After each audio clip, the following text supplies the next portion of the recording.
Assalamualaikum warahmatullahi ta'ala wabarakatuh. Our first experiment is bread bun. Here are all the ingredients that we use.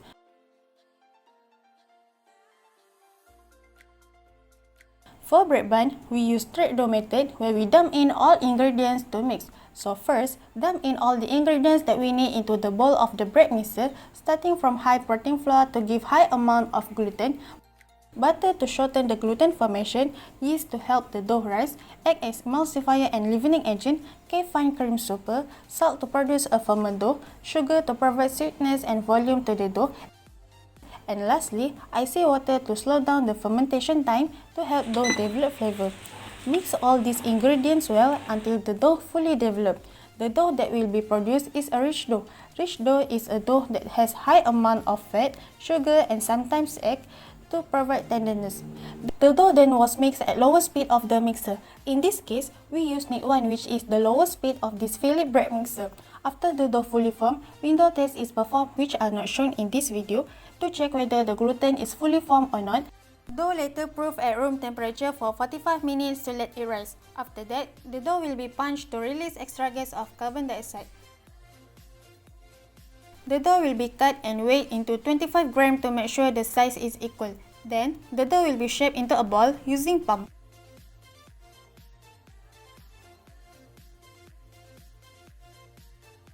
After that, the pan will be coated with butter to avoid the bun become sticky to the pan. In the meantime, preheat also the oven at 175 degrees Celsius. After that, bake the dough at 160 degrees Celsius for 45 minutes. Once the time's up, take the bun out and layer them with butter for glaze. Bread bun are ready to be served.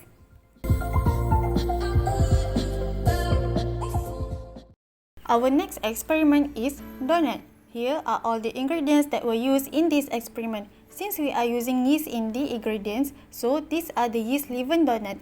For donut, the mixing method that were used are also straight dough method. So first, dump in all the ingredients that we need into the bowl of the mixer, starting from high protein flour to give high amount of gluten, yeast to help the dough rise, sugar to provide volume to the dough,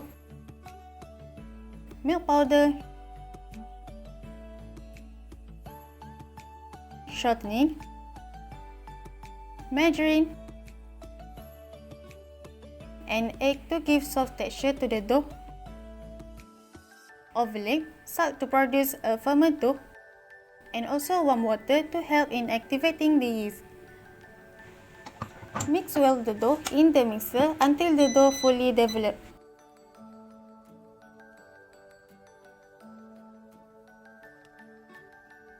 After the dough fully formed, window test is performed, which are not shown in the video, to check whether the gluten is fully formed or not. Next, proof the dough at room temperature for 45 minutes to let it rise. After the dough rise, punch the dough to release extra carbon dioxide gas. Next, scale the dough into 25 grams each using cutter before shape it into a ball shape and proof it again for about 10 minutes. After that, make a hole at the center to give a donut look. After all set up, fry the donut in heated oil and lift them up when the donut become brownish in color. The sugar that were used in the donut helps it become brown during frying due to mild reaction aside from sweetening the dough. Place the donuts on brown paper to remove the excess fat and let it cool. Coat the donuts with sugar as a finishing. Donuts then are ready to be served. That's all from us. Thank you.